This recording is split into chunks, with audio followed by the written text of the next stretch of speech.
ఇవాళ ఉదయం 11 గంటలకు మరోసారి కేఆర్ఎంబీ భేటీ కానుంది. నిన్న జరిగిన మీటింగ్కు ఏపీ డుమ్మా కొట్టింది. దాంతో ఈ రోజు సమావేశాన్ని మినిట్ చేయాలని కోరింది తెలంగాణ. శ్రీశైలం నీళ్లను ఏపీ ముట్టుకోకూడదని, అలాగే నాగార్జున సాగర్ రైట్ కెనాల్ నుంచి ఏపీ అక్రమంగా తరలించే నీళ్లను కూడా ఆపాలని డిమాండ్ చేసింది తెలంగాణ. ఇవాళ జరిగే కేఆర్ఎంబీ భేటీలో నీటి వాటాల పంపకం కొలిక్కి వచ్చే అవకాశం ఉంది.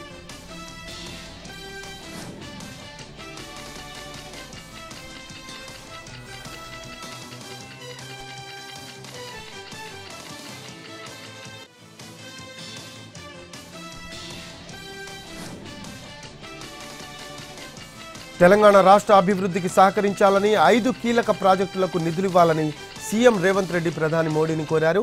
మెట్రో విస్తరణ, మూసీ సుందరీకరణ, రీజనల్ రింగ్ రోడ్డు, ఐపీఎస్ క్యాడర్ల పెంపుపై వినతి పత్రాలు ఇచ్చామన్నారు. ఇక కేంద్ర మంత్రులు కిషన్ రెడ్డి, బండి సంజయ్ బాధ్యత తీసుకోవాలన్నారు సీఎం. కేంద్రం నుంచి నిధులు తీసుకురావాలి అన్నారు కిషన్ రెడ్డి. నిధులు తీసుకుని వస్తే ఆయనకు బహిరంగ సభ పెట్టి సన్మానం చేస్తామన్నారు రేవంత్ రెడ్డి. ఇంతకాలం రాష్ట్రానికి నిధులు రాకుండా అడ్డుకుందే కిషన్ రెడ్డి అని ఆరోపించారు రేవంత్ రెడ్డి. తెలంగాణలో ఉప ఎన్నికలు వస్తాయన్న ప్రతిపక్షాల వ్యాఖ్యలపై కూడా స్పందించారు సీఎం రేవంత్ రెడ్డి. 2014 నుంచి 2024 వరకు రాజ్యాంగం మారలేదని, గత 10 ఏళ్లలో రాని ఉప ఎన్నికలు ఎలా వస్తాయని ఆయన ప్రశ్నించారు.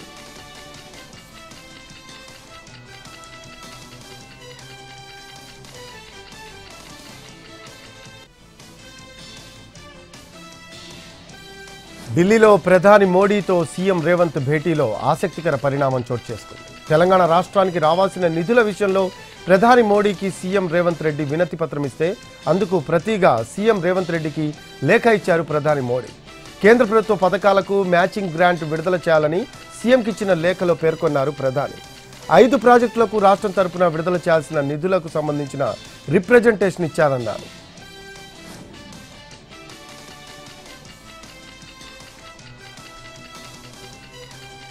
సీఎం రేవంత్ రెడ్డిపై మరోసారి ఘాటు విమర్శలు చేశారు కేటీఆర్.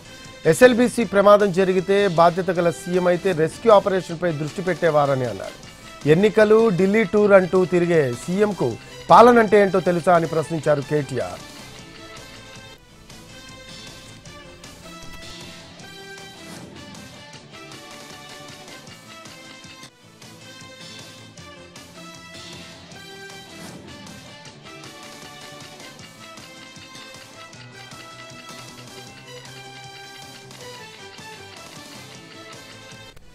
మిస్టీరియస్ డెత్స్ పై కేటీఆర్ కు కీలక ప్రశ్నలు సంధించారు సీఎం రేవంత్ రెడ్డి. దుబాయ్లో ప్రొడ్యూసర్ కేదార్ చనిపోతే కేటీఆర్ ఎందుకు విచారణ కావాలని కోరడం లేదని ప్రశ్నించారు. డ్రగ్స్ కేసులో కేదార్ ఉన్నాడని చిట్ చాట్లో చెప్పారు. కొన్ని మిస్టీరియస్ డెత్స్ జరుగుతున్నాయని, ముందు సంజీవరెడ్డి, రాజలింగమూర్తి, ఇప్పుడు దుబాయ్లో కేదార్ చనిపోయారని అన్నారు. ఒక మాజీ ఎమ్మెల్యే కూడా దుబాయ్లోనే ఉన్నారని, ఆ ఎమ్మెల్యే ఎవరు అని కూడా అడిగారు.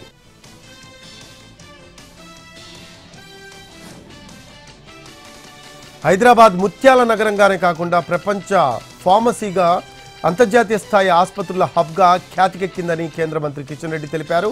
హెల్త్ కేర్ రంగంలోని సాంకేతికత, సుస్థిరమైన పద్ధతుల గురించి చర్చించడం చాలా సంతోషంగా ఉంది అన్నారు. బయో ఏషియా 2025 సదస్సు ముగింపు కార్యక్రమంలో ఆయన పాల్గొన్నారు. ఈ సందర్భంగా వివిధ రంగాల్లో వినూత్నమైన ఆవిష్కరణలకు కేంద్ర మంత్రి కిషన్ రెడ్డి బహుమతులు అందజేశారు.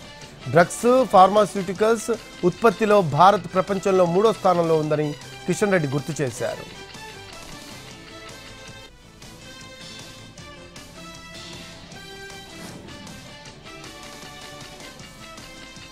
బయో ఏషియా 2025 సదస్సుకు ప్రభుత్వం ఊహించిన దానికంటే అధిక స్పందన వచ్చిందని మంత్రి శ్రీధర్ బాబు అన్నారు.